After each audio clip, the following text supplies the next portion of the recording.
BJP के भ्रष्टाचार की फाइल मेरे पास। कौन कह रहा है? अजीत पवार। गजब हो गया। शाह की बीजेपी पर इल्जाम कौन लगा रहा है? Deputy CM. भ्रष्टाचार के आरोप। बीएमसी के चुनाव के नतीजे तो निपट गए, लेकिन असली खेल तो अब शुरू हुआ है। अजीत पवार ने एक नया सियासी धमाका करके भारतीय जनता पार्टी को दिल्ली तक हिला दिया। इल्जाम कोई छोटा मोटा नहीं, सिंचाई प्रोजेक्ट में भारतीय जनता पार्टी के महाघोटाले का है, जिसका जिक्र अजीत पवार कर रहे हैं। अजीत पवार, और जो इल्जाम इन्होंने लगाया है उस पर हम आएंगे। उसे सुनकर आप भी दंग रह जाएंगे। यानी बीएमसी चुनाव के नतीजे और दूसरी तरफ अजीत पवार का सीधा डायरेक्ट मोदी और अमित शाह को निशाने पर लेना और चौराहे पर इल्जाम लगाना, भ्रष्टाचार जैसे संगीन इल्जाम के।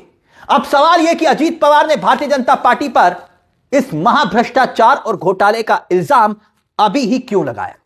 बीएमसी चुनाव के नतीजे और ठीक उसी वक्त क्या चाचा और भतीजा यानी कि शरद पवार और अजीत पवार भारतीय जनता पार्टी के साथ कोई बड़ा खेल करने जा रहे हैं, या फिर खेल होने जा रहा था उसे रोकने की कोशिश? क्या बीजेपी के खिलाफ अजीत पवार ने एक ऐसा बिगुल बजा दिया है जिसकी धुन इस वक्त भी दिल्ली वालों को हिला रही है, दिल्ली के तख्तो ताज को हिला रही है? महाराष्ट्र की सरकार पर उसका असर पड़ना तय है। आप गौर कीजिए, जिस भ्रष्टाचार को अजीत पवार के ऊपर मोदी और अमित शाह और देवेंद्र फडणवीस ने थोपा था ना, कि कहा था ना ये भ्रष्टाचारी है, चक्की पीसिंग एंड पीसिंग, और वही अजीत पवार कह रहे हैं मेरे पास सिंचाई प्रोजेक्ट में बीजेपी के घोटाले की फाइल है, सबूत है मेरे पास। यही अजीत पवार कह रहे हैं। अभी तो इनका बयान मैं आपको सुनाऊंगा। और अब सवाल यह कि इल्जाम, आप ही से सवाल दोस्तों, कि अगर यही इल्जाम अगर इंडिया गठबंधन के किसी सहयोगी ने दूसरे सहयोगी पर लगाए होते, तो जैसे आरजेडी ने कांग्रेस पर या सपा ने कांग्रेस पर, तो क्या होता? देश की होनहार मीडिया इस बयान पर टूट पड़ती जो अजीत पवार ने जैसे दिया ना। कोई इंडिया गठबंधन का सहयोगी अगर देता, टूट पड़ती। लेकिन यहां देश की होनहार मीडिया का कोई चैनल चू तक नहीं कर रहा। क्यों? क्योंकि इल्जाम भारतीय जनता पार्टी पर है। अजीत पवार ने अब क्या कुछ कहा है, आपको अब पूरा बयान हम आपको दिखाने जा रहे हैं, जिसके जरिए आप समझ जाएंगे। क्योंकि वो कह रहे हैं कि भाई 1999 में बीजेपी शिवसेना की सरकार के समय जो सिंचाई योजना की फाइल, जिसकी लागत 100 करोड़ से ज्यादा बढ़ाकर चढ़ाकर दिखाया गया ताकि पार्टी फंड में पैसे जुटाए जा सके। और यह आरोप किस पर लगा रहे हैं? महाराष्ट्र में भारतीय जनता पार्टी के सहयोगियों के साथ सरकार चला रहे हैं। यानी महाराष्ट्र में बीजेपी के जो सरकार के मुख्यमंत्री है ना, देवेंद्र फडणवीस, कौन आरोप लगा रहा है? अजीत पवार और एकनाथ शिंदे दोनों डिप्टी सीएम हैं, और एकनाथ शिंदे भी आक्रामक हैं। लेकिन अब अजीत पवार पार्टी फंड की बात कर रहे हैं, और बात अब यहां पर शुरू होती है। बयान देखिए, अजीत पवार ने जो बयान दिया है, अजीत पवार क्या कुछ कह रहे हैं, बहुत महत्वपूर्ण है। इस बयान को जरा ध्यान से देखिएगा, समझिएगा, जो अब आपकी स्क्रीन पर होगा। देखिए आखिरकार क्या कह रहे हैं। बीजेपी महाराष्ट्र से लेकर दिल्ली तक हिल गई है इस बयान को लेकर, क्योंकि अजीत पवार ने इल्जाम ही ऐसा लगा दिया। 1999 का जिक्र कर रहे हैं, और पुरंदर लिफ्ट सिंचाई योजना की फाइल मेरे पास आई थी, तब इसकी लागत थी 330 करोड़ रुपए दिखाई गई।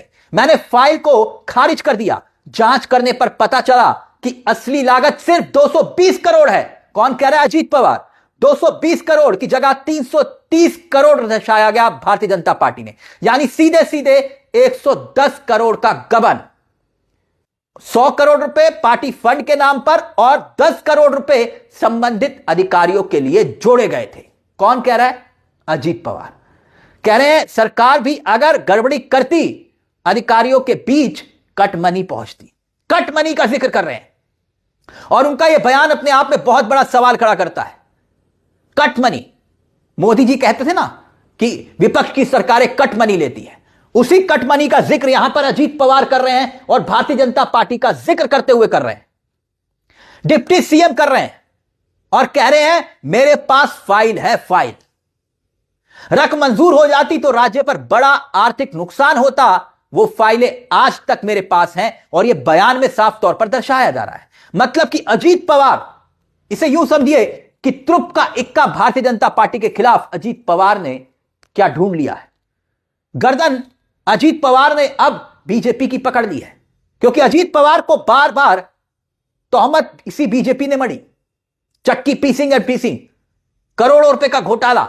और आज देखिए अजीत पवार डिप्टी सीएम है उसी सरकार में जिसका जिक्र वो बार बार करते हैं, कहते हैं कि मुझे भ्रष्टाचारी कहने वाले आज मुझे डिप्टी सीएम बना रहे हैं।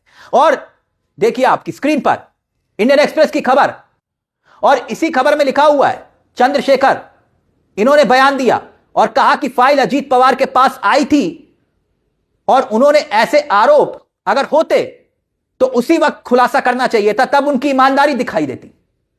लेकिन अब वो खुलासा क्यों कर रहे हैं? गजब बात है, बीजेपी की भी गजब बात है। यानी अपने साथ कोई आ जाए तो उसके सारे पाप माफ, और अपने खिलाफ कोई जाए विपक्ष में हो तो महाभ्रष्टाचारी। 30-30 साल पुराने विपक्ष के मामलों को खोद खोद कर निकाला जा रहा है।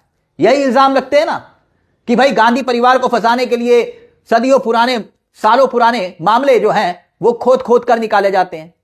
लेकिन यहां एक डिप्टी सीएम खुद आरोप लगा रहे हैं, कह रहे फाइल मेरे पास है, कह रहे तब क्यों नहीं बताया था, अब क्यों बता रहे? यह है चाल चरित्र और चेहरे का जिक्र करने वाली बीजेपी की असली सूरत। लेकिन खैर, अब एक दूसरे पर झूठे होने का इल्जाम मारा जा रहा है। यानी अजीत पवार ये इल्जाम मढ़ रहे हैं बीजेपी पर, और बीजेपी उन पर पहले इल्जाम मढ़ चुकी है। दाल में कुछ काला है या पूरी दाल कारी है? बीएमसी चुनाव के नतीजे एक तरफ और पवार का यूं बयान देना और सियासी तूफान को खड़ा करना क्या संकेत दे रहा है?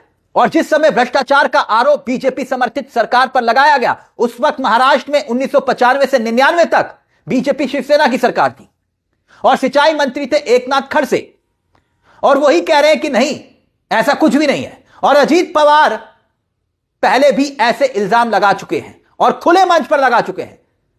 तो क्या अब कोई बड़ा खेल होने वाला है महाराष्ट्र में? मोदी अमित शाह पर सीधे तौर पर वार कर रहे हैं अजीत पवार, और भ्रष्टाचारी दोनों तरफ से एक दूसरे को बताया जा रहा है। अजीत पवार को भ्रष्टाचारी बताया गया और अजीत पवार मोदी और अमित शाह वाली बीजेपी को भ्रष्टाचारी बता रहे हैं, और वही डिप्टी सीएम है उसी सरकार में। तो इसलिए यह सिर्फ मसला जो है, यह मामला जो है बीएमसी चुनाव के नतीजों तक सीमित नहीं है। अजीत पवार के इस नए खुलासे के बाद महाराष्ट्र में भारतीय जनता पार्टी की जो साख है ना, उस पर बट्टा लगा है। जीत हार दूसरी तरफ, लेकिन यहां सीधे तौर पर आरोप इल्जाम महाभ्रष्टाचार के हैं। तो क्या अजीत पवार सियासत का नया खाका खींचने की कोशिश कर रहे हैं महाराष्ट्र में? और वही बीजेपी, वही मोदी जी, ना खाऊंगा ना खाने दूंगा, महापुरुष महामानव, अब वही महाराष्ट्र के इन आरोपों को आईने में देखेंगे अपने अक्स को तो उसी में डरेंगे, क्योंकि अजीत पवार ये इल्जाम लगा रहे हैं जो उनके अपने सहयोगी हैं। तो अब कौन भ्रष्टाचारी है और कौन भ्रष्टाचारी नहीं है, यह भी एक बहुत बड़ा सवाल है।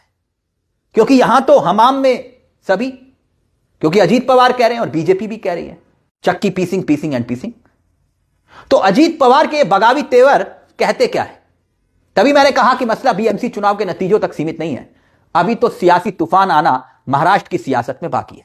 इस मुद्दे को लेकर अपनी राय हमें कमेंट बॉक्स में जरूर दीजिएगा। मुझे तिलक चावला को दीजिए इजाजत। एक छोटी सी दरख्वास्त, चैनल को सब्सक्राइब जरूर कर लीजिएगा। यह मंच आप ही का है जहां कलम गुलाम नहीं। नमस्कार, जय हिंद, जय भारत।